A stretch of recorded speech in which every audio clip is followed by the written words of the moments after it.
Hey, it's Natalie with the Think Yourself Academy. We are still with our travel series part 2. Now we're talking about while we are away. So, brain likes order. So you want to be a little bit organized. Like when you wake up in the morning, make sure that you might set up an alarm. Unless you are in a resort where your goal is to catch up on sleep and sleep until noon every day and just rest and do nothing, then don't set up an alarm. If you are in a city where you want to visit things and travel, well, make sure you don't sleep the whole time. So you want to have a bit of a plan. Plan enough, but not too much. So it's great to have some sort of a schedule, knowing how long it's going to take you to get to that place of interest that you want to visit. And if you needed to book your tickets way in advance, so you would have done that before you go. So you have booked like your main things, but leave some room for spontaneity and being able to just out of the blue see something and just say, hey, let's turn there and let's stop here on the way there, or have some flexibility, and that will really add on to your trip. By the way, if you recognize my friend here, I'm in Italy as you are reading this, so just letting you know, I thought I would put that little David there. Not that I'm going to see him because I'm north of Florence, in Riccione at a cycling resort. My husband is cycling all day, and for me, I am staying by the beach at the spa and doing cooking classes and learning how to make gnocchis and doing tango lessons and at the spa. So I apologize if you are working hard this week. It's my week off, so I'm very excited to be here. So it is planned, but not too much.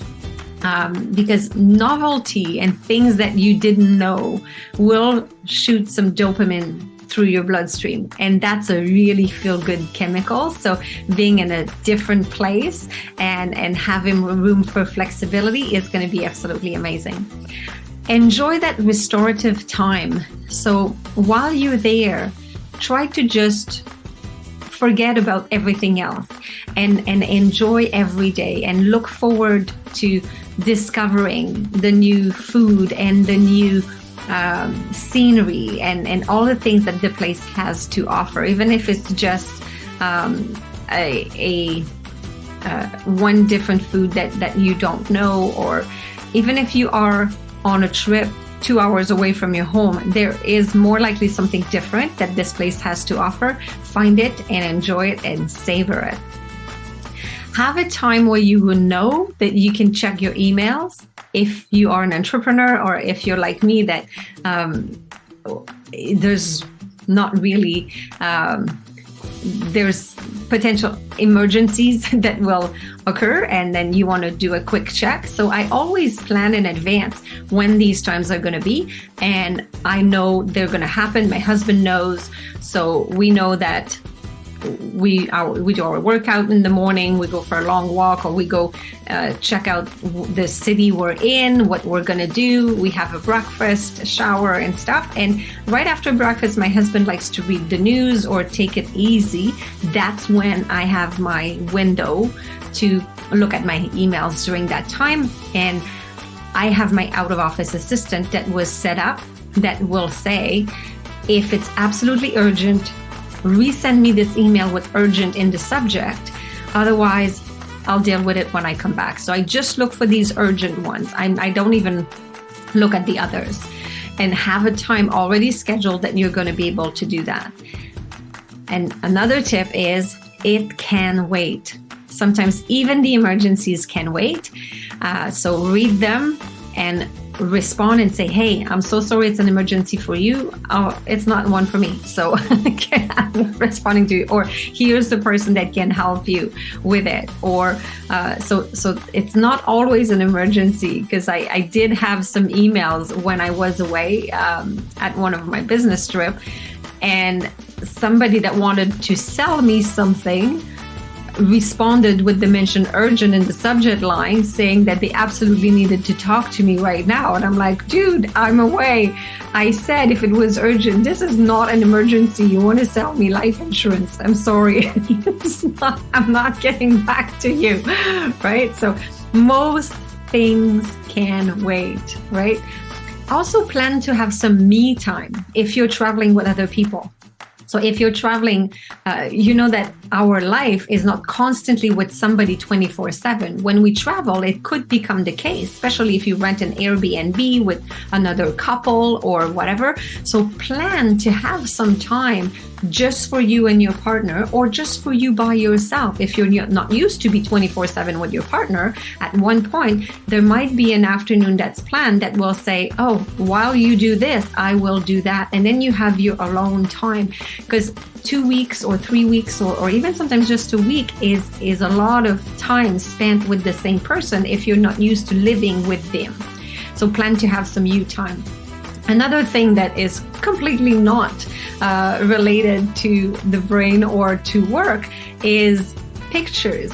So every day we take pictures of where we are, and in the morning when I wake up, I try to find something that is written with the name of the city I'm in. So sometimes if we enter a city and there's a sign that says, welcome to Riccione, I will take a picture of Riccione, and all the pictures after will be at that place. Or I sometimes just write on a piece of paper, Riccione, and I take a picture of that. So I know all the pictures after are going to be pictures of Riccione. And then I get to the temple. So I write temple of this. I take a picture. So then I have kind of markers in my pictures to know where things start. At the end of the day, I upload I classify them. I delete all the ones that are bad, because sometimes you take 2-3 pictures of the same thing. So I keep one of each instead of 5 different pictures of the same thing. And then I upload them right away into a photo book. And I make the photo book while I'm away. You know these beautiful photo book that you have, the coffee table books? I make one at every single one of our trips, but I don't do that when I'm back. Who has time? When you get back from a trip, you have to catch up. You don't have time to start making a photo book. And then 3 years later, the photo book has yet to be done. So I do it every day when I'm gone. So usually it's the time in between the afternoon and the dinner time. So we're kind of finished for the day. We're coming back to the room, maybe to change, rest a little bit before going for dinner. That's my area that I like to load up all the pictures of the day in the photo book.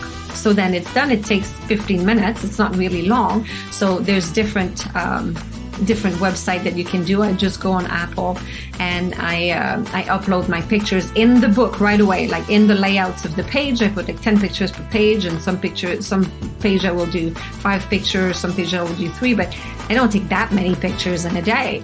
So I do that, it takes 15 minutes. And before I leave on the very last day, sometimes from the airport, I press order. And then while I'm flying back, the book is being made. And a few days after I get home, I receive my photo book of my holidays right away in the mail. So we have stacks and stacks of photo books from all the trips we've done. And it's kind of fun. And I do have time to do that while I'm gone, but I would not have had time to do this if I had waited until I come back. So that's one more trick that you may enjoy. So enjoy the time during your summer, during your holidays. And next week, we'll be talking about when you get back from a trip.